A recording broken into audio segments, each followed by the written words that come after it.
You have to love practicing. You're going to be doing it for the rest of your life if you continue playing. I'm on tour right now, so I'm recording this from a hotel room. I think it's important to get organized with how we spend our time, basically learning how to practice. Playing tunes, and I'll think, okay, let me play through the melody. Then, after you can do it fairly quickly, you can go do it without looking. Why am I practicing? Why do I want to practice? Practice slow and practice with intention. You practice for curiosity. You practice for joy. You need to have a solid connection with the fretboard. Sometimes we practice so we can get good. Nothing focuses the mind like a deadline. Sometimes we want to get better so we can, be famous. We all know we should practice, yet most of us don't know how to do it effectively. So I went straight to 6 master musicians that I admire for real answers. And truth be told, I'm here to learn from them just as much as you are.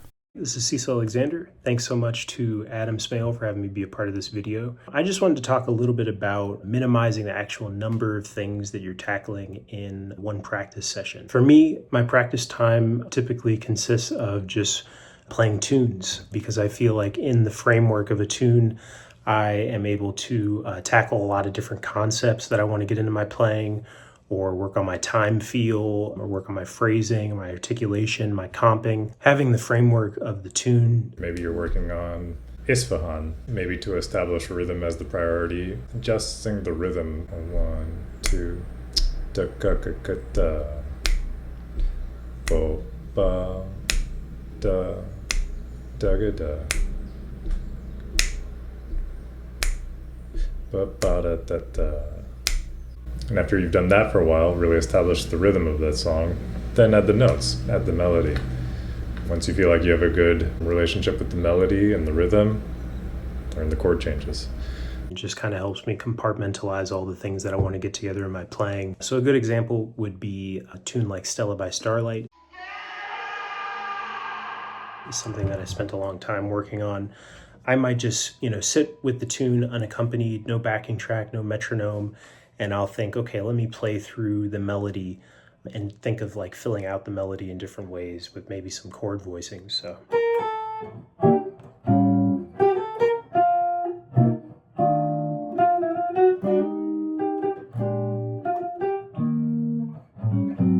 Right, so just the first couple of bars there. So I'm working on, the way that I'm phrasing the melody. I'm working on shell voicings, all within the framework of this tune. And if I have trouble grabbing some of those things in context or in time, I might, kind of backtrack a little bit and kind of work some things out just to build, good habits as I'm doing this process. Make practice fun. I think when we're engaged in an activity that we find fun and not laborious or something that we feel like we have to do, our mind is more engaged. I think you learn more. I think you tap into the flow. To take it a step further, I might also practice improvising through the form of the tune. Okay, now with the caveat that you can't just do something you're good at all the time and call it practicing. You need to do all of these 3 things: learning new things, practicing those new things, and then playing, right? Playing the things you know how to play to remind yourself and to polish and to improve on what you already have worked out and that you know. Maybe I might have a specific concept in mind. Maybe I might just be thinking about just general voice leading through the tune and connecting the chords in different ways. But again, the idea is to keep, stopping myself and kind of holding myself accountable while I'm doing this, so I can say, am I getting this concept to come out? Is it sounding natural? Am I connecting the harmony well? And that could be with anything, basically. I could say, I want to get more arpeggios into my playing. I want to get more pentatonic scales into my playing. Just again, having the framework of the tune to work within allows me to put that stuff into context more quickly. So for me, it's practicing tunes. For other people, it might be working on, solo transcription or writing a tune or working out a solo arrangement or something like that. But the idea is just to kind of stick with that one thing and see what directions it leads you in. So thanks again to Smale for having me be part of this video. What I love about Cecil's approach is that he uses songs to sharpen all the tools in the shed. You have to learn songs anyway, and any tune has all of the above to work on: melody, rhythm, comping, voice leading, shell chords, improvising, chord tones, enclosures, approach notes, etc., etc. When you practice this way, you don't just play the tune, you know the tune. Every nook and cranny. If you want help with that process, I've got 2 resources for you, and I'll leave links. My Patreon page, where we learn 1 new song each month following a surefire step-by-step method. And this PDF and video on how to learn songs in that same approach. Hi, Tim here. Thank you, Adam, for inviting me to talk about practicing. I'd like to talk about a few things. I've been practicing for 60 years, pretty much. And I love practicing. I have never really had a big barrier. It's very easy for practicing to become drudgery and unfun. So let's talk about a few things that might help with that. I see how my students got, hung up on practicing and what was successful and what was difficult and those kinds of things. First, I think, and very important, is to look at your intention and examine your motivation. So you might ask a question, why do I need to practice? Why am I practicing? Why do I want to practice? Examining what your motivation is, examining why you think you need to practice is very helpful, because then you'll be able to have a sense of what kind of practicing you need to do. So once you decide, I need to practice, a very specific reason would be good. I couldn't play the bridge to Have You Met Miss Jones last night at the jam session. Today I'm going to learn it. That's a perfectly good thing. It's a goal that's reasonably achievable. It's a specific thing which you might be able to accomplish in a couple of hours or over a couple of days with some consistent practicing. You don't have to become a genius by next Thursday. You're going to practice and practice and practice. Sometimes you don't even know what you're going to be practicing in 3 months from now. Usually you don't know what you're going to be practicing in 3 months from now. Actually examine every day what your practice goals are and be able to refresh that notion every day. It doesn't help you to practice something you decided you're going to work really hard on 3 months ago, but has become dry and boring and you don't know, you can't remember why you're doing it. That's not going to help you. It'll actually hurt you. So looking at your motivation and creating short-term goals that you can actually achieve. And then how do you want to practice? The how is very interesting too. I have probably 100 times had someone come to me and say, I want to do this long-term goal, and I want it to be very linear, and I want to step by step by step by step. And then 3 weeks later, after trying to do that, they get bored, or they get disgruntled, or they get fatalistic, or give up. I think the big secret to growth in music is not necessarily the information, but the time we give ourselves to learn it. So I think it's important to get organized with how we spend our time. Basically learning how to practice, learning how we spend our time working on our craft, working on our music.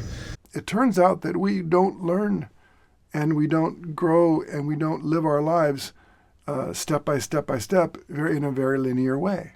Although it may look good on paper, it doesn't seem to be true about human beings, or at least not about most of us. So look into how you learn. How can you learn and be interested? How can you do something other than just fall back on drudgery? Make practice fun. I guarantee you that if the only reason you're practicing is because someone else told you to, or you think you're supposed to, or whatever other version you have of those kinds of outside pressures, it's not going to really lend itself to a life of practicing. But if it's Thursday and you have to know a song by Friday, that's okay. Great. That's great motivation, because you need to get to work and learn the song so that you can play it on Friday. Nothing focuses the mind like a deadline. So having short-term goals that are attainable is very important in your practice. If all you have as long-term goals are nebulous ideas about, I want to get good, or I want people to love me, or whatever, that's probably not going to be helpful. If you have, I want to get this repertoire down so I can pass the audition because I need to pay my rent, so I need a gig, that's good motivation, and it's got some energy behind it, and maybe it'll keep you on track. If you're working with a teacher, you can't just practice for the teacher. You have to be able to practice for yourself, because hopefully the teacher helps you to learn how to practice for yourself. With the number of resources there are out there for us as learning and developing musicians, it's really easy to come up with this like laundry list of things that you want to tackle in a practice session, or list of things that you want to get together in your playing. And it's easy to get bogged down with just the sheer number of topics when it does come time for you to sit down and practice. And I really think that just by focusing on one or two things in a practice session, you can get more bang for your buck, basically. Learning new things should be small chunks. Take small bites and chew them well. You want to practice very carefully with a fair amount of judgment about what you're doing in terms of correctness. You want to do a very small thing, like one phrase of a melody, rather than trying to sight read the whole thing and grind to the bottom. Just the first phrase. Learn it correctly. Learn how to play it. I practice so slow every day. And because people are saying, how do you play fast? That's how. I make sure every note and every articulation is warm and connected. And I put all of my focus and devotion into that. Because when I had to go play a tempo, I'm just doing that faster. But I've trained mind, body, spirit, hands to work together for the ideas that I hear and the sound that I hear. Second phase is you need to do the repetitions that are necessary to get that new thing into your physical and mental world. And, you have to be creative with this. On the creativity, it doesn't make any sense to practice very logically and very intellectually if your goal is to be creative in a musical environment. You can't just practice like a robot and then expect yourself to be magically creative on the gig. So you have to also practice creativity. So part of when you can develop your creativity is, how am I going to practice this new thing? Okay? So be creative with the new things that you learned. Learn how to do them upside down, inside out, and backwards. You got to have them right there or they're not going to do you any good. Every time you play the guitar, realize you're making music. You're not just practicing a cold thing. You're not just doing repetitions with a half of a mind, and you're always trying to make it sound like beautiful music. I think as much as you can make it like real music, you're going to have more fun, which means you'll spend more time working on it. Pretend like I'm in the studio working with someone and come up with some kind of rhythm part that, would work on their song. And then when you're done doing that kind of learning something new and doing the repetitions, let's say you've practiced for an hour or so and you're, running out of gas, you've got to get on to something else, give yourself the gift of about 10 minutes of just playing for pure joy. Make practice fun. Doesn't matter what it is. You can play something you just learned, or you can play something you've been playing forever. You can jam along with a track or whatever it is. But just do it for the joy of playing. Remind yourself that you're a musician, not just a student that doesn't know a bunch of stuff. Do something you're good at. I hope that everybody enjoys this compilation video, and all of the other teachers teach you something wonderful about practicing as well. Come see me at Tim's Guitar Workshop, or check out some of my books on Amazon on various subjects.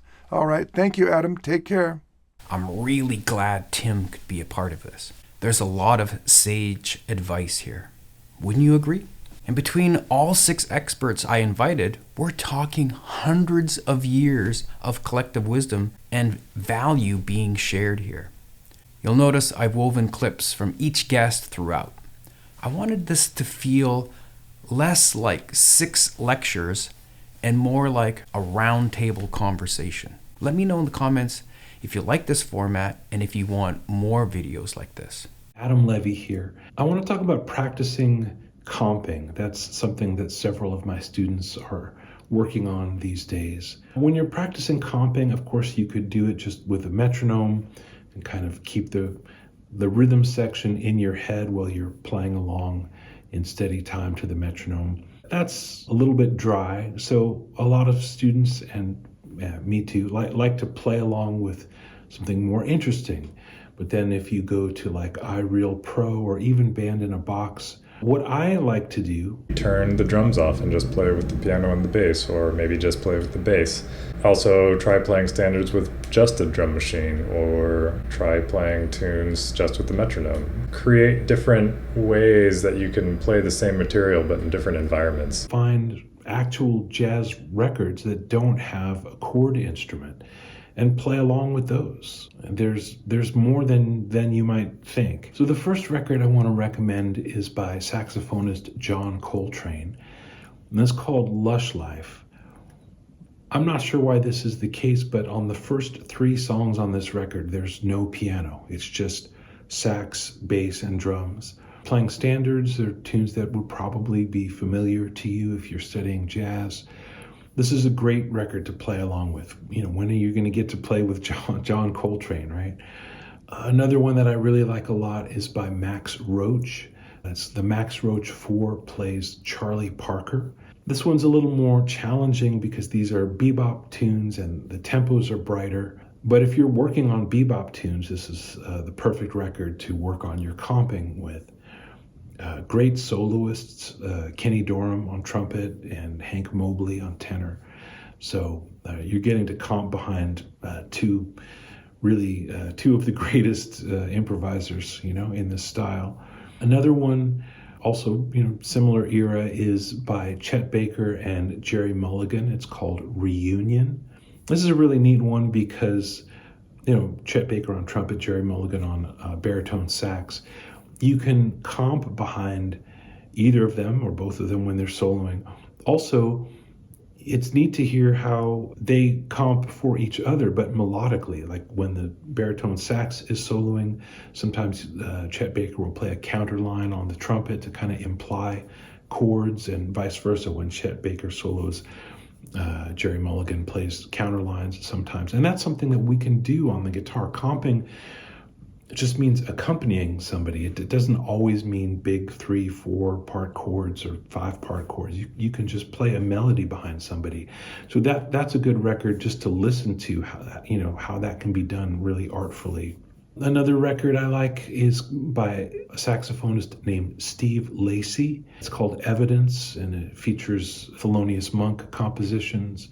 It's saxophone and trumpet again on the front line and a great rhythm section. These are all in the, I would say, classic jazz era. If you want something a little more contemporary, there's a Joshua Redman record. He's a tenor saxophonist. It's called Trios Live. That's a really fun record to play with. It's not all standards, but you'll recognize some of the songs on there. Another record in this format with tenor, bass, and drums is by drummer Carl Allen. This is a pretty new record. It's called Tippin', with Chris Potter on tenor and Christian McBride on bass. Only, I think, 3 of the tunes are standards and then the rest are originals, but it's a really incredible, the quality of the recording is great, and of course the playing is stellar. This is some of the greatest contemporary musicians. In between the classic era and the modern era, there's a Joe Henderson record called The State of the Tenor, mostly standards. That's a great record to play along with. And of course, you can check these out, and I also think you should look around and try to find some other ones, ones that you particularly like the feel of, the way the rhythm section is playing, or they just have more of the tunes that you like to play. I hope you will have fun with this idea. When you work on comping, I think as much as you can make it like real music, you're going to have more fun, which means you'll spend more time working on it. And it will really prepare you for the gig, or the jam session, or whatever you're trying to work up to. I think this is the way I would recommend to do it.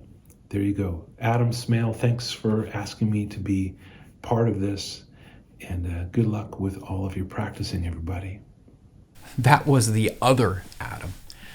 We actually lived in the same neighborhood here in Brooklyn until he recently moved to LA. And I already miss those few get-togethers and coffee hangs that we had. Adam's advice really stood out to me. Play with masters. It's one of the closest ways that we have to stepping into the musical world of such elite musicians, past or present. Thanks for this wonderful suggestion, Adam. Hi everyone, I want to talk about left hand technique. Everybody wants to ask me about right hand technique. And you know what? Right hand technique is important. But if you don't have a good left hand and a good connection between your left and your right hand, you're not going to have any right hand technique. So obviously we have different ways that we use our left hand, just like we have different ways we use our right hand. We have a lot of ways that we articulate with our left hand. Hammer-ons, pull-offs, slurs, slides, bends of all different sorts. Our intonation with bends, very important. But even in just the coordination of our picking, if you're going to do economy picking, if you're going to do alternate picking, you need to have a solid connection with the fretboard with your left hand. Comes back to this thing that I'm always saying, practice slow and practice with intention. You practice for curiosity. You practice for joy. You practice for the joy of learning new things and hearing yourself play things you hadn't known before. That's the juice that we need to remember. That's the stuff we need to fall back on. You're getting a warm sound. Where you sit in the fret with your finger, the meat of your finger, the curve of your fingers, all of these things are how your tone speaks as well. And maybe for fun, I'll use a different pickup position 5 on this strat, just to, become familiar with a different sound on the instrument. I want you to start to think about this. If you're not getting success with your right hand, maybe you need to be thinking about your left hand more and observing that. Also, in terms of having good, reliable fingerings for your scales and your arpeggios and your chords. Everything you do, but you're connecting with the fretboard and getting a warm sound. That's where the warmth comes from, is your connection to the fretboard with your left hand, really. That's where the warmth comes from. So you need to take your time and really develop this kind of legato, warm playing. And then also, if you're going to do hammer-ons and pull-offs, the actual accuracy and the tone of that, how hard you hit if you're doing a hammer-on or pull-off, that the notes are all clean. That's going to make everything you do in terms of helping coordinate to get great technique and great tone, to get speed, to get articulation. We can talk about, I'd love, if you want to take a lesson or whatever, talk about these things or conversations about, but do not forget about your left hand. It's one of the most important parts of the whole connection to how you play, your tone, and your technique. Happy practicing. Sheryl speaks a lot of truths here and hits on something I strongly believe. You can never have too much technique. And by technique, I don't mean necessarily speed. I mean having as little resistance as possible to be able to play whatever you want, whatever you hear, whenever you want. For me, I want to eliminate anything impeding that process, like a flowing, passionate conversation you're having with a person or a group of people. You don't plan on each next sentence. You just speak. On guitar, our hands do the talking. And we want to do that same kind of instantaneous flow to our hands to have that musical conversation. Isolating your hands can be a powerful way to improve the thought to fingers connection. Let's talk about the fretting hand. Always use a metronome. We're going for accuracy. Start with hammer-ons and pull-offs.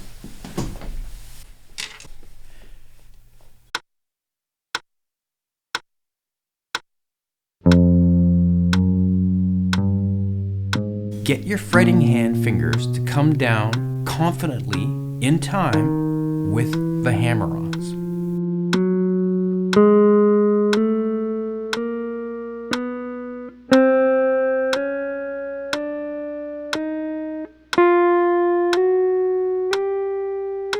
And similarly, with pull-offs, get each pluck with each finger in time.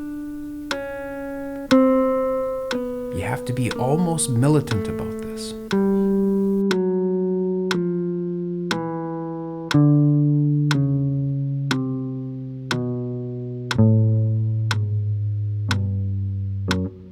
can, of course, come up with different finger combinations that will be closer to a real-world musical scenario.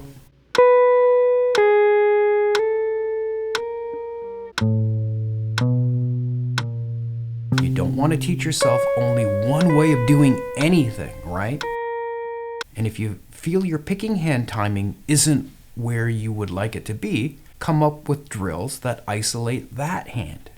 So the concept is strengthen each hand separately, and then when you combine your hands, they should be working more as a team instead of each hand fighting each other. You can even do similar drills using both hands together afterwards to make sure everything stays locked in. You'll notice improvement in mere weeks if you're diligent and concentrate on accuracy. And of course, start off slowly. I have a lesson available that has some really great exercises for developing accuracy in both hands, as well as finger independence for your fretting hand fingers. It takes me anywhere from 12 to 22-ish minutes to run all the exercises depending on the tempo I choose to do them at. This will be new for you. It'll take longer in the beginning, so go really slow at first and rest in between exercises. Your endurance needs to build up gradually, but over time, you'll notice big changes happening. Of course, I'll leave a link for you for that as well.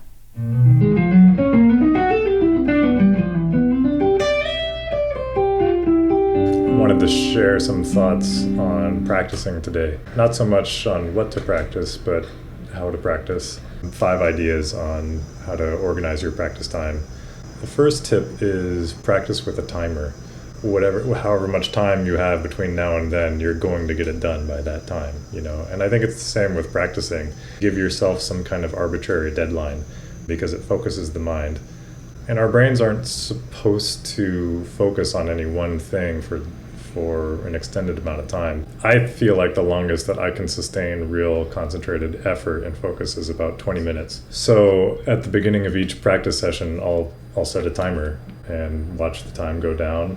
And whatever I'm working on, I feel like I can give it that dedicated 20 minutes without distraction, without thinking about something else. And I think setting the timer really helps with that. It helps clear any kind of distractions because you only have 20 minutes, So let's say you have an hour to practice. I would set the timer for 20 minutes, take a 10-minute break, set the timer for 20 minutes again, take a 10-minute break. And that's really an hour of practice, It helps us demarcate the different things that we want to work on.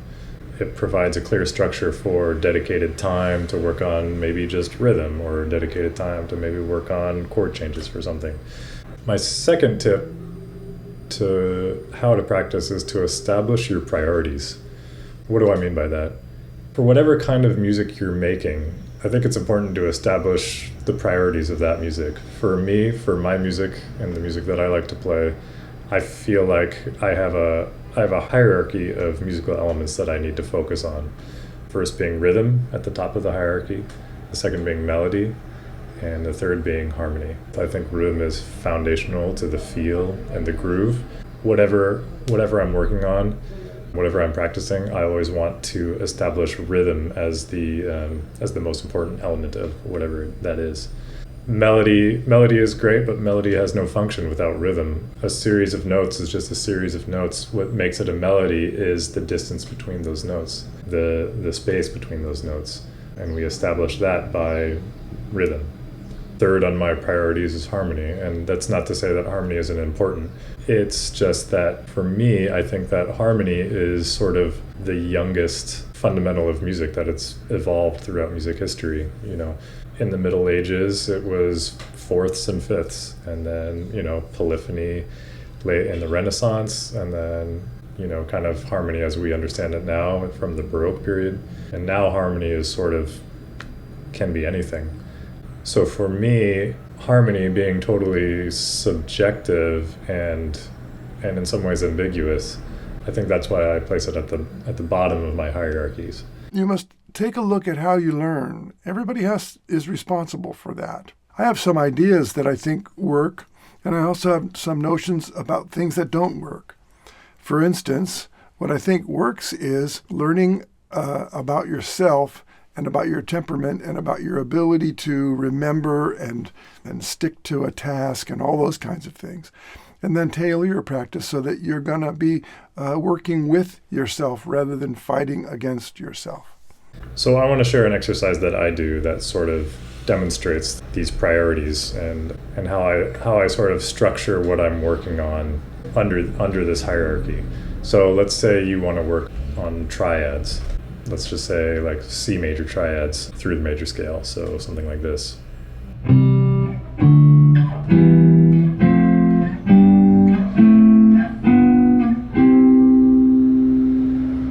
What I would do to establish rhythm as the most important priority, I would set a metronome and really focus on groove. So this metronome is, the shaker is clicking on the upbeats, and then the cowbell is hitting on every 4 measures. To work on C major triads in a rhythmic way, 1, 2, 3, 4.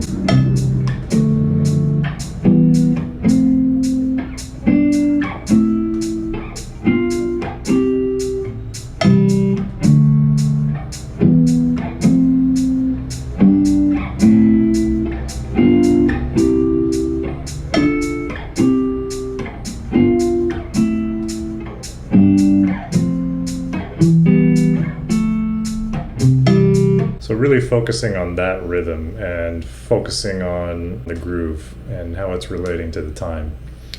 What if I wanted to practice that sort of melodically? Well, then instead of playing chords, maybe we could arpeggiate and play it a little bit more as if it was a melody, but still focusing on rhythm, something like this.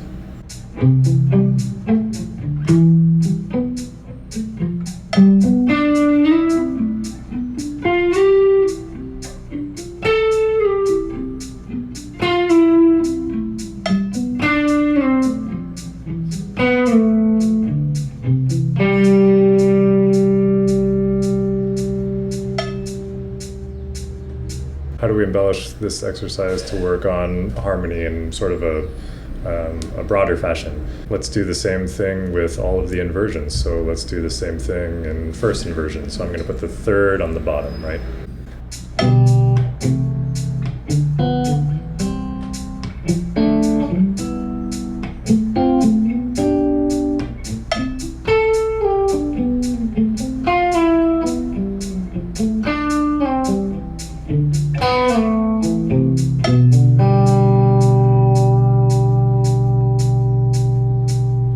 So I think you can apply this sort of hierarchy, this idea of priorities onto anything that you're working on. That right there, going back to tip number 1, you could spend 20 minutes just on the rhythm, and then 20 minutes on the melody, and then 20 minutes on the harmony.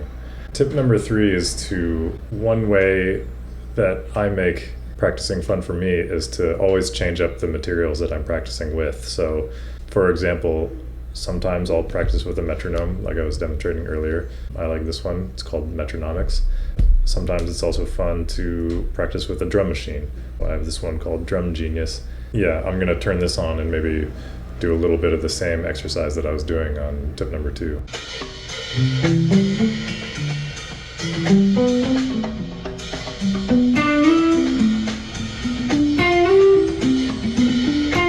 I think that's a good way to keep your mind engaged. If something starts to feel a little bit too repetitive or too stale, I think that's easy for the brain to check out. 4th tip is to remember to relax. And I don't just mean physical relaxation when we're practicing. Obviously, physical tension that we bring to the practice room, we're also going to bring to the gig. I think it's generally understood that the more relaxed we are, the better we perform. I think it's important to try to remember that when we're practicing. As best as you can, release physical tension in your neck and your shoulders and your arms. Try to relieve tension in the mind too. I think if we treat practice as something stressful, or if we're engaging with a topic that we declare in our minds is really difficult or really hard, when it comes up in a performance situation, our mind can become tense too, and That's really hard to perform through. I think it's important to remember that the practice room is a safe space. Don't worry about making mistakes. Mistakes are totally a part of growth. Don't let it tense up your mind or your body. Really, they're the same thing. My fifth and final tip is to have an opinion, even if it's unpopular, and to also allow your opinion to be challenged. There's a lot of people on the internet in the world trying to tell you what to do and how you should do it, and top 5 hacks for this and that. And to me, it's really all a bunch of noise. At the end of the day, I just want to feel some kind of resonance with whatever I'm engaging with. Someone is telling you, you really need to practice this in this way, or don't think about doing the gig until you've done these 10 things. Take it with a grain of salt and have an opinion on it. Maybe they're right, maybe they're wrong, maybe there's someone else who would say the same thing, and you feel like you just jive with that person better. Just take note of that, and don't be afraid to express your opinion on why. That's why short-term goals that actually apply to your current situation are valuable, and sometimes long-term goals are only just a kind of speculative notion that can often be kind of not applicable to your daily musical life. I think you will get to whatever your musical goals are faster if you have a stronger definition of what your musical goal is, and sometimes other people's opinions can sort of arbitrarily get in the way of what we're actually trying to achieve for ourselves. So the quicker that you can define that for yourself, the better. Even these top 5 tips on how to practice, if this doesn't resonate with you, just let it go. The goal is to feel satisfaction with who you are and what you do. So hope this has been helpful. Thanks for listening. I'll see you guys soon. I really like Greg's suggestion of using a timer. I suggest this to my students as well. If you feel overwhelmed, too much to work on, and not enough time, structure literally changes everything. You can cover a lot of material by just chipping away at it. In my college days, I taught myself to use a timer. So I usually picked 5 different things to work on each time. Maybe something like this: 10 minutes for learning the fretboard, 20 minutes for scales, 25 minutes for sight reading, 20 minutes for transcribing, another 20 minutes for improvising, and then each time the alarm went off, boom, on to the next thing. It's also good to pick 2 to 3 different things to practice on each time to keep things fresh. I felt like I was really accomplishing all the things that I wanted. I hope you enjoyed Greg's piece because he shared some really cool creative concepts on how to practice. Going back to what Tim said. So you have to also practice creativity. If you guessed that Greg's playing is also creative, you'd guess correctly. If you practice creatively, it's going to show up in your playing. You are what you practice. Hi, my name's Bob Stanton, and today I'm going to talk about something that's very important for guitar players, or probably any instrument, and that's where the notes are. So this is a note location drill. There's only 2 rules: no open strings and the lowest possible note in this drill. So another byproduct of this lesson is that you learn the cycle of fourths, cycle of fifths, same thing. Next to each of the notes, up a fourth, is the next string over. Right? So when we play, we're going to start with C. So we'll know that the next note is going to be F, and that's important. So here we go. No open strings and the lowest version of the note. So here's C, C, C, C, C, C. Now it would be F, F, F, F, F, B flat. Right? And I can keep going. Right? There's a bunch of different ones. But that one is really good for a bunch of things. For one thing, after you do it for a while, like if you start slowly and you can go, you can slide into the notes at first just to find them and hear them. After a while, though, you should be able to go relatively fast and make it all the way around the circle of fourths. Make practice fun. Then, after you can do it fairly quickly, you can go do it without looking, right? And that's really good for sight reading because your hands will instinctively go or intuitively go where the note is. So that's one of the note location drills that I like. The other one was shown to me by another teacher named Charlie Banakis. And this is how you can look at the strings from a harmonic point of view. So if we take a chord like C major 7, there's a C, E, G, and B. So you take the lowest string here is E. So there's the E of the C major 7. So you go.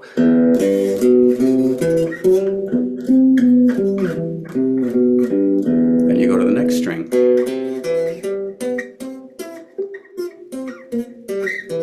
Etc. Right? And what that does is it helps you to understand how these chords work and how to look at the guitar neck from a harmonic point of view. And it's indescribable, all the things that does. That's 2 note location drills that I really like. So have fun. Bobby's advice on note recognition and fretboard knowledge is critical to be able to play at a high level. If you don't know where your notes live on the guitar, it creates a speed limit. You have all your mental bandwidth focused on finding that note you're looking for and no longer in the flow of creativity.